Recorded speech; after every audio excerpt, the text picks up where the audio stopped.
Yo, peace and blessings. We back again. It's week 2.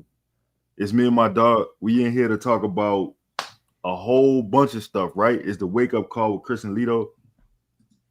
We be right back. I'm lying. Just go right. Just go right into it. I'm lying. We ain't got no right back. We ain't got no right back.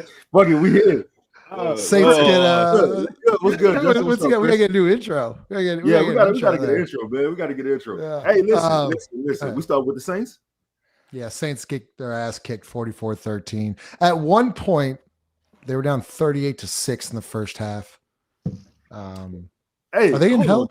Justin, yeah. Before we get to the ugly, can we talk about the good first? Because there was some good. What was it? I got a positive heart. I'm about to spin this in a positive way. Let me tell you about the good. Cam Jordan's 229th career game, franchise record. Right? Shaheed with his 40-yard punt return in the fourth quarter he now has 756 career punt return yards. He passed Reggie Bush going in the 5th all time. Right? Rashid Shaheed's already passed Reggie Bush in punt return yards? Yes, sir. I mean, yes, Reggie was a Saint for like 5 years. I know, but how many punt returns did Reggie have? Like 4? Like at least 60 plus? Nah. I vaguely remember he had 2 against Minnesota and 1 against Tampa. First touchdown ever. That's 3 right. Oh, you talking about touchdowns or you talking about total? Punt return touchdowns. Like in total. Damn, I didn't realize that. I don't know. But in total, he probably has 3 or 4. He probably has 3 or 4. Okay, hold on. One more thing. Spencer Rattler was 28 of 39. Olavi had 10 catches. I'm just giving y'all a positive. You're what's wrong with America. You are exactly what's wrong with America. A team does not lose in the way that they do. Okay, we gonna get to Tulane losing the way that they did against Ole Miss, but that's expected, right? That happens all the time in college football when we're talking about different levels of competition and so on and so forth. The Saints and the Seahawks play in the same league. Okay, they play in the same actual league. Lito, they have the same access to the same type of resources. Lito, okay, they don't. No, they do. They do. That was god awful. That was god awful. Look, a man. Game. Yeah. Go ahead. I'm sorry. No. Go ahead. I mean, listen. You got to see your man Tyler Shuck play a few snaps, series or 2.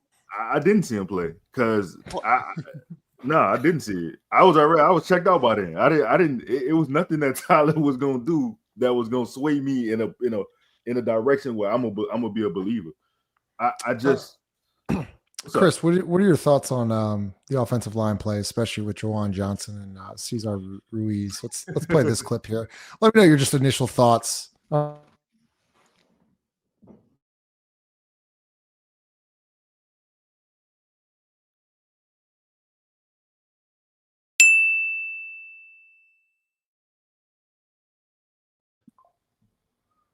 You're muted. Sometimes, when things go wrong, man, you just give each other a hug, man.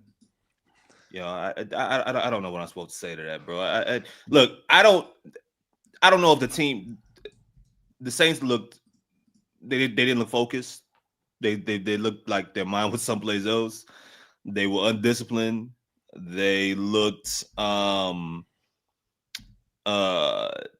just like the penalties in itself. I mean, kind of told the story, but that play sums up that game. The Saints' minds were not anywhere in Seattle. It was one football team that was clearly there to play a football game, and the Saints were not. And you got to ask that this early in the year after 2 competitive games. You saw on the timeline a lot of people not happy with Kellen Moore, Lito. Do y'all think Kellen Moore is a guy? Is it too early to ask that? Penalties worry me. Huh? Penalties worry me. That's a sign of reflection on a coach right there. How many penalties? Was it 31 you said? They had 31 penalties in the first 3 games. 31 in the first 3 games. They had 9 first half penalties. So Spencer Rattler's what? 0-10 now? On 11? What 0-9. 0-9. Yeah. 0-9 as a starter. Yeah. Does he get an opportunity to get his first win this year? Man, Chris, you know what's crazy? I wanted to ask y'all. I wanted to literally pull a schedule up and say, where do you see a win? I was literally going to so I'll rattle off the next five games for y'all, and y'all let me know the first win. Saints at Buffalo, Giants at Saints, Patriots at Saints, Saints at Bears, Bucks at Saints. Now, hold on. I think that they can beat the Giants. The question there is Russell Wilson still a quarterback or not? I mean, it may not matter. See, that's the thing. It may not matter, dog. I'm not willing to say that they can beat the Giants because the Saints secondary is so bad right now. Like you could go out there and lead a group of receivers from Goretti to a drive down to score a touchdown. That's how bad the secondary is right now. It doesn't matter. Like you want a career day? Hey man, we love FanDuel right now. Keon Coleman, Dalton Kincaid, who else over there in Buffalo? Elijah Moore. Let's see who else can I think of off the top of my head? Come on, Lito. You know any other? James Cook, just as a receiver. Cook, yeah. Khalil Shakir, take all the overs. Take all the overs for any Buffalo receivers. Let me ask you this, Chris? Speaking of FanDuel, and there goes Lito. Do you think the Saints cover plus 16.5 this week? Shout FanDuel. No. Well, 16.5. I think it can be somewhere around 21 points. But the way Buffalo's playing, I think that they're gonna beat the hell out of the Saints. What's their biggest issue? What their number one biggest issue? What's the New Orleans Saints' number one biggest issue? Talent. Go ahead. So speaking of talent, and speaking of starting off 0-3 and not seeing a win in the next 5, they might beat New York. So it'd basically 1-6, 1-7. Is it time to sell? I'm talking DeMario Davis. I'm talking Alvin Kamara. I'm talking about possibly Chris Olave. I'm talking about possibly Rashid Shaheed. All those guys. Is it time to sell? Maybe not the young guys, Justin, but a guy like Alvin Kamara. Yes. Yeah. A guy like DeMario Davis who still has something. These veterans that still have something left to show for that you can get something for possibly. Yes. Chris Olave, you have an interesting situation in regards to his contract coming up soon. He's gonna want some money. Are you in a situation where you even should pay him and he doesn't appear, or you don't think he's a number one? If he is, how impactful is he, right? I think it's time to sell all those guys. Can I respond to that? Only in New Orleans, and this is not, I'm not talking about Alvin Kamara when I say this, but only in New Orleans do you get do you come to play football and do you stay to die? Like we never move off a player because a lack of production, he drops in production or whatever. You seen it, and I'm not comparing this franchise to that, but you've seen in New England where Bill Belichick will move off a guy 5 years before his fall. I'll never forget Bill Belichick moved off Lawyer Malloy after they won the Super Bowl and traded him to Buffalo, like literally a week before the season started. It was like this huge ordeal, and then Lawyer Malloy just fell off a cliff. Richard Seymour, it's a shit ton of guys. It's a list of guys. I don't think that we have. I don't know, man. Listen, what do you? Sean, I miss you. Drew, I miss you. I don't. I want a new era to happen, and the only way that you can do that is to tear down the old one completely. And this is what it looks like. And so when we say that they're missing talent, yeah, there's a bunch of other issues. Like all bad teams have something in common. Miami's bad right now, and their biggest thing to me right now is that they're not disciplined, and they turn the ball over at the wrong times of football games. Well, Saints, similar. They have similar situations in regards to being undisciplined, and some turnovers at the wrong times. That's going to happen. But right now, talent, they're not very talented, and they need to get even worse so they can build this shit from the bottom. And talk to me in a couple of years if Kellen Moore is able to make it there. But we gotta move on, y'all. Wait, last thing, Chris, how they gonna tear it down if the person who was from the old regime is still in the new regime?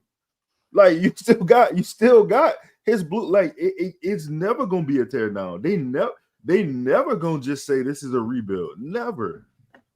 That's the problem. That is the problem. Right, Joe Dumars presser yesterday. Overall thoughts, Chris. We'll start with you. Outside of that last 15 minutes, I think Joe, that we talked about it. We talked about it last night. I'm happy that he separated his press conference from the ones that we're going to see today with the players, and let's see, with the players and Willie.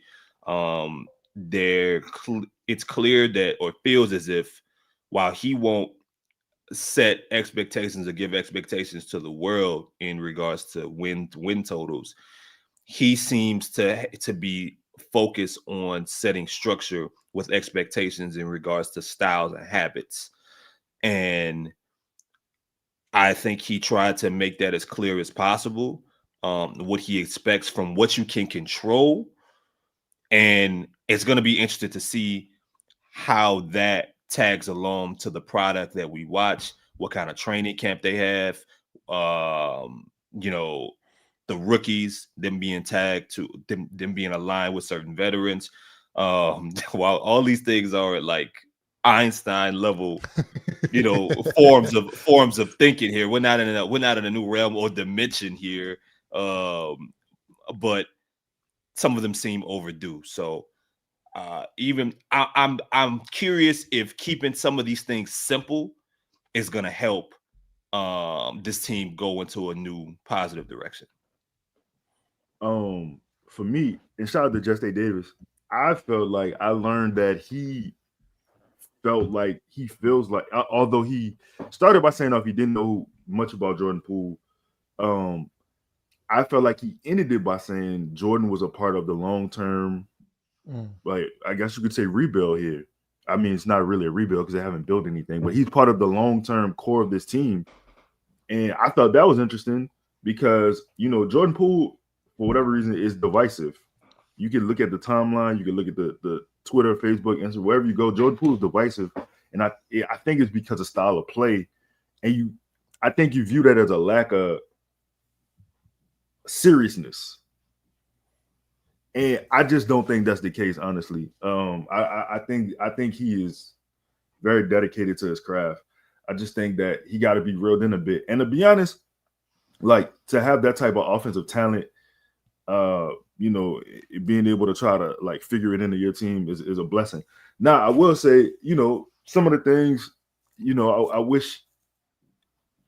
I understand he couldn't really go in depth on a lot of things. Nobody has stepped on the basketball floor. And to be honest, what could he say that would change how you felt about the team, right? Like, you see the roster, you see what's going on. You just got to get on the floor and play. Whose press are we most anticipating today, Chris? I know we were talking about it a little bit last night. I mean, it's always gonna be Zion. I mean, that's never going to change. I think you have to you probably have had to attack each presser that he's had from a different perspective. And this is the first year that he's been this visible off the floor since he's been a Pelican, out just kind of just not caring about what people I think he's he's talked about or we've watched him kind of hide, because every time Zion pops out, there's people focusing on what type of shape he's in, so on and so forth. Whether Zion's been in incredible shape, he's been in average shape, he's been outside.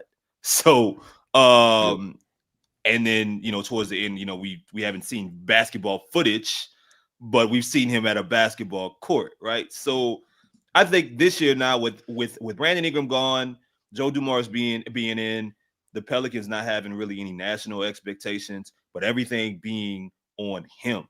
And it talks about leadership and so on and so forth. I'm curious for Zion, what exactly do we see a more relaxed persona, less of the brand conscious individual, or do we see someone who is strongly concerned or strongly motivated to help lead this team, for the first time in his career?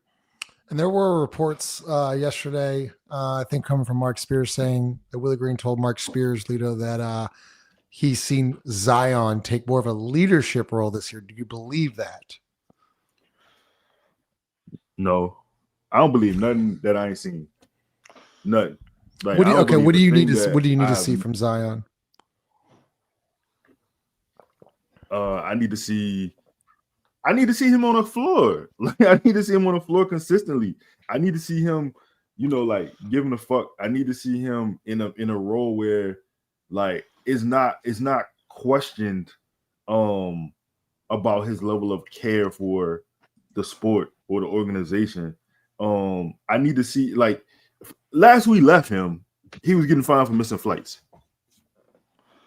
You know what I'm saying? Like, that I'm not that ain't been a full year yet. That's been 6-7 months. So, okay, cool. If that's the, if he's changed his gears, he's made a 180 his approach. I love it. I think that's great. Also, keep in mind we going into year 7. But you know what though? This is Justin, Lito, this is the year for him though. I don't think people are thinking about from the perspective like it has to click this year or it never will. Like, I don't think that there is this is a year, new regime. It would have worked. It would have been a lot better to me if it was a different coach, but new regime, new front office, a wave of new players, and everything else. Every player that was kind of a crutch for him is kind of gone. There's the hierarchy. There is no 1A, 1B. He's clearly the best player on the team, and all the responsibility of this team will fall on him. I don't care how deep or how much Joe Dumars talks about depth. If Zion ain't here, this team will be right around where Vegas has them, if not worse. So I do think that matters, because if it does not happen this year, if something does not click to where he becomes close to the guy he's supposed to be, then none of it's really going to matter anyway. I agree. But you asked me who I was looking forward to hearing from. I want to hear from the rookies. Just because, like, they haven't been in this situation before, and I think you probably go get more clips from them than you probably would anybody else. You know how, and I'm not comparing them to children, but you know how little kids just say anything. But I'm comparing them to children. They just say anything. They say the person that comes to their mind, because they're being honest. They haven't been, like, groomed to be media savvy. Yeah. So I really just want to hear. I want to hear that. I'm actually, I mentioned DeJounte Murray last night on the show, but, like, I actually kind of interested to hear Willie Green. Like, I know we're gonna get, like, vanilla bland answers, but I'm still like, did he change? Like, I still have that question. Is he gonna? No. Justin, if Zion ain't changed in year 7, I'm not saying he hasn't, but I'm just saying. So, Chris, you're not saying this is it for Zion Williamson. We've been saying this now for the last 4 years. This is it. This is year 4. This is year 5. This is year 6. This is now year 7, right? And if it doesn't work, it's just not happening in year 8. They made a big roster change that a lot of us had been feeling needed to ultimately happen if he was going to become the best version of himself. The best version of himself as a basketball player has been without a guy of the talent level of Brandon Ingram being on the team. over the past 6 years, it's always happened when that guy unfortunately had been off the floor. Now Brandon isn't on the team.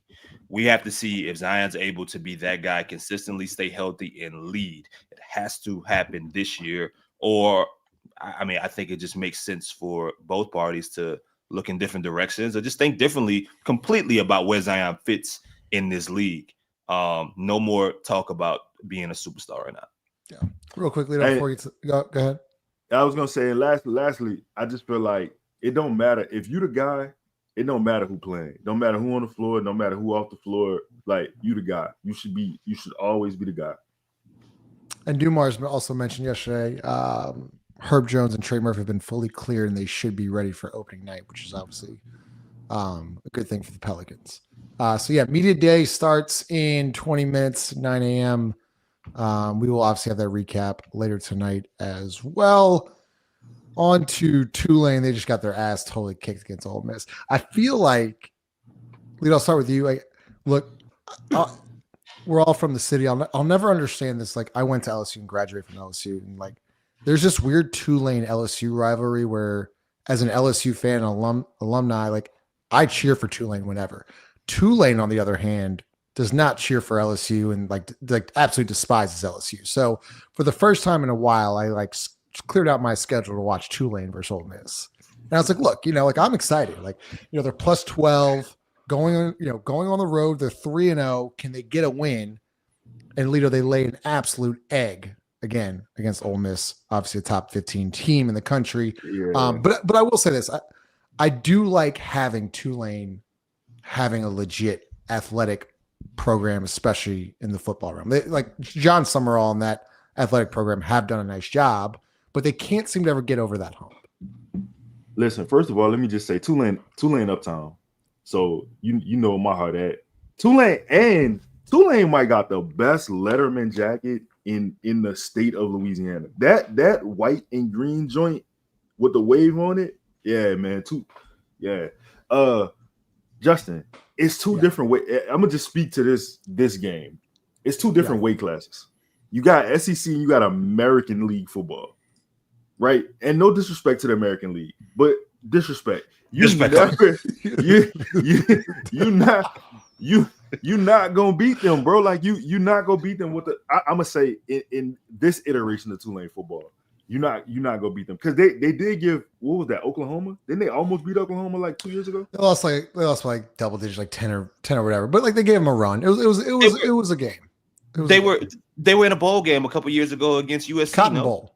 Yeah. They beat USC, but like they've turned the program around. I'm just saying, like, the next step, right, is they're in the American, they keep winning the American, or they keep getting the championship game.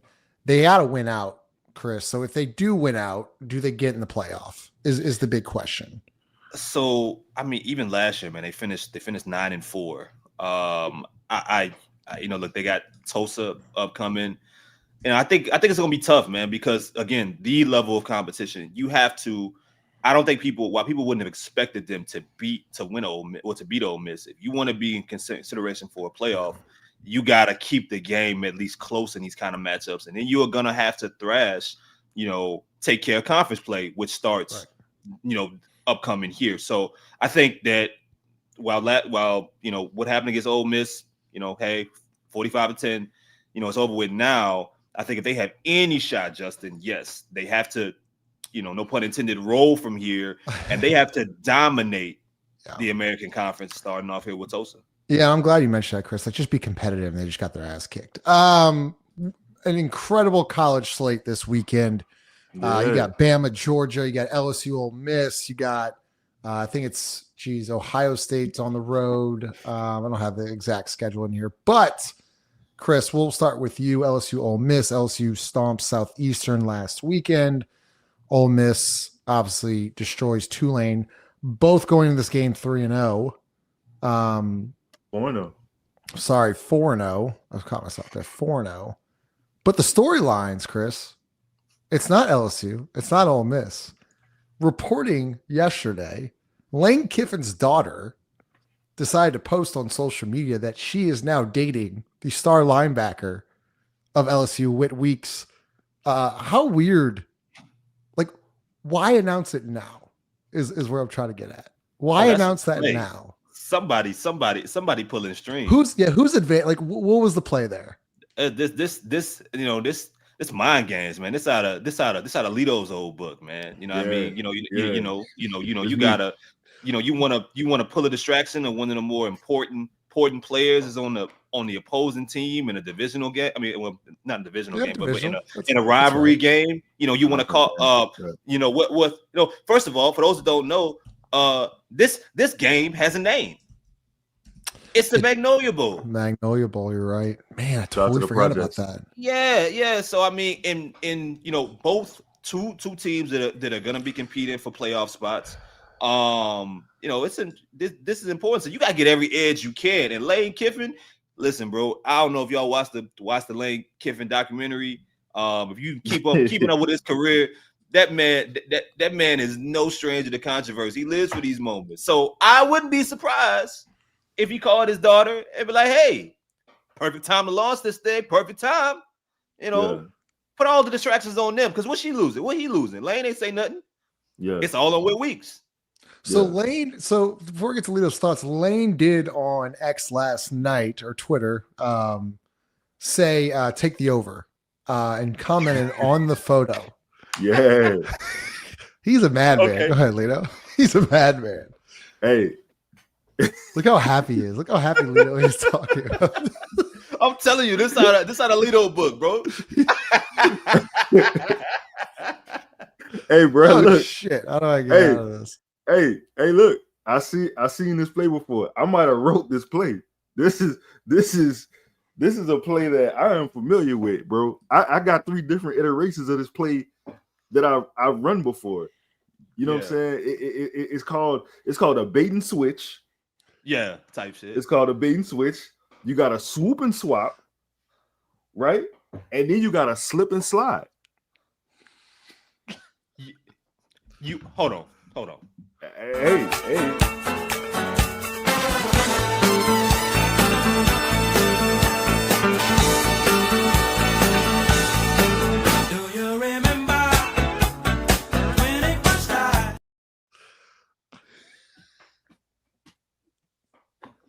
Hey, can you explain the bait and switch? Yeah, man. Somebody, like how this applies to Whit Weeks and Lane Kiffin's daughter. Without being disrespectful.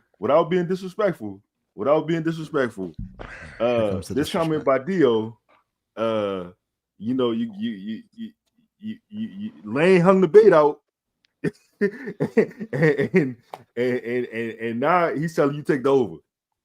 I'm just saying something. Some information has been discussed at this dinner table. Like you're not eating for free, brother. Hey, family show.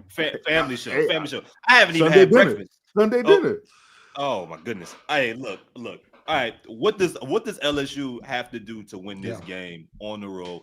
And if they do win, are we having a different conversation? Now, they still got Alabama, later on in the year. The schedule isn't, they have some other things to cross later on, of course, typically in the SEC. But this is like a real litmus test. We thought Clemson early in the year would be, would be the test. Clemson is god awful, but what you think, Lito? What do they have to do to win? Man, I think for one, let me just say this is a huge game. I mean, you got two teams who are both undefeated, not only in conference play. You got 2 teams just undefeated, like their record is undefeated overall. I think for me, bro, honestly, like Nussmeier got to be the guy. He got to show up. You want to be a top 10 pick. You want to be, you're a senior quarterback. You've been in the system now for 5 years. Like this is the game. Like, I don't care. It's on the road. Like, this is your game. Like we talk about the greats that have gone through LSU. Joe Burrow, had that Alabama moment. Jaden Daniels had multiple moments, whether it be on the road or at home. You go all the way back, Matt Flynn, Matt Mock, all these guys that won at a high level. Even like Jordan Jefferson, Jarrett Lee, like they won on the road. This is Nussmeier's, in my opinion, this is his legacy game. This This is his legacy biggest game. Yes. This is his biggest game in his career. Because to Chris's point, I was going to ask y'all, that's like they've struggled offensively and they dropped down one spot in the ranking. And I think a lot of national media members are questioning this team. If they show up offensively, because here's the thing, and I want to hear y'all's thoughts on this. When you go into a game knowing your defense is top tier, right? You have a top 10 defense in the nation. Offensively, the pressure should be off you. So I feel like Nussmeier's now seen this 4 times, right? How good this defense is. If we can get to 24 points, 30 points, I mean, obviously 30 is a win. If you get to 24, they should be able to win this game. I mean, look, they've only gotten to 24 points one game this year, and that's Southeastern. it. Yeah, against Southeastern. And it's interesting. You say that, Lito and Justin. I don't know if you guys saw Brian Kelly get into it with the reporter. He was a little frustrated after the Florida win, right? About a reporter asked him about the offense, about the rhythm, and Brian kind of pissed him off.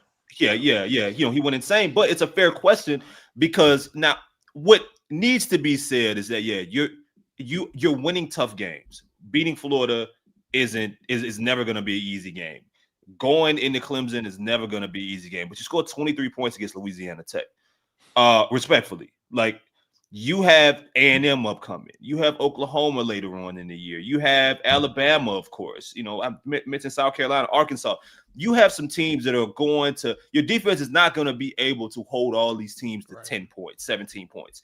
You are going to have to score. Aaron Anderson and company are going to have to get in the end zone. But like y'all said, it all starts with Nussmeier. It has to be a separation. He is going to have to separate himself. Are you Matt Flynn, or are you what's my dog? Anthony Jennings? Yeah. Are you Jordan Jefferson? Rohan Davey? Yeah, Man, shout out to Rohan. Rohan was another dude. Who are you in LSU? You're not Joe Burrow, but are you Jamarcus Russell? Where exactly do you fit in regards to quarterbacks here?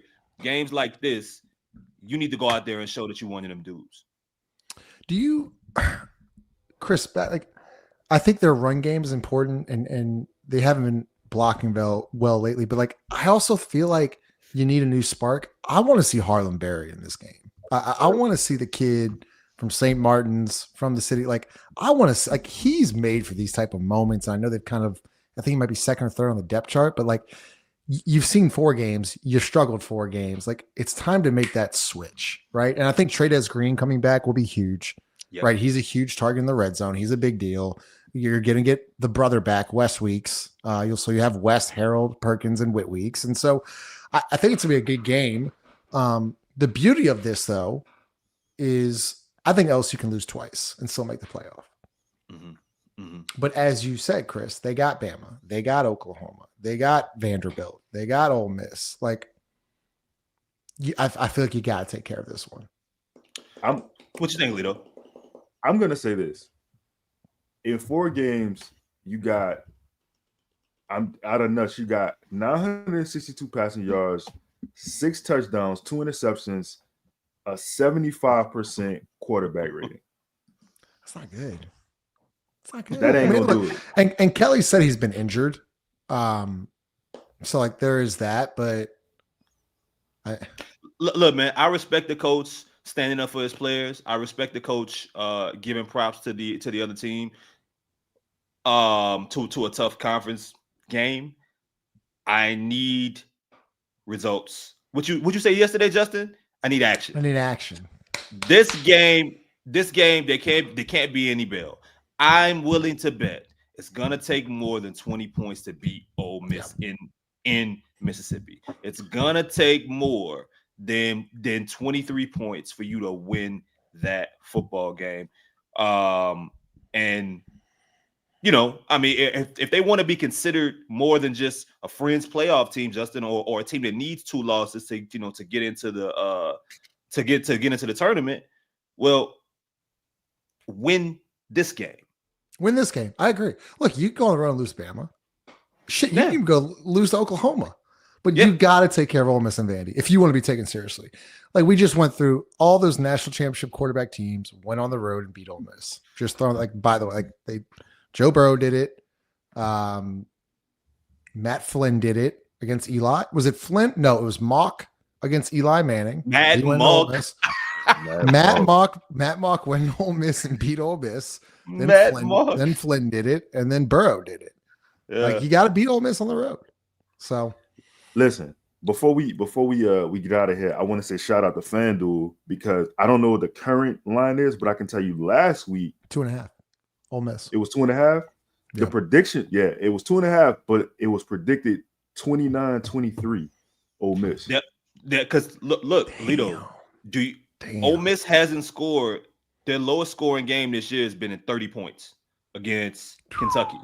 They're going to put up some kind of points. It's who they are. And if they don't, then maybe LSU. Now we're talking about LSU's defense being one of the scariest we've seen in a long time. Maybe that becomes a discussion. But I have a hard time seeing the Tigers winning this game without having to put up at least 24 points. Ole Miss is going to put points on the board. Especially predictions. Predictions. Fuck. I think Ole Miss wins 28-24. As much as I hate to say it. I just said score 24, but I haven't seen it. I hope I'm wrong. I haven't seen a lot from LSU though. What you got, Chris? 27-24 LSU. Give that to me. I like it. 17-27 Ole Miss. Damn. See, here's my thing. This is my last thing I'm gonna say. One more thing. If they score 17 points against Ole Miss, it's time to make changes. Now we have a problem. There's a legit. If you score 17 points in this game, we got a problem. So, Pelicans Media Day at 9. So in 5 minutes, smash the like button. We'll be live tonight. Chris, Lito. One more time.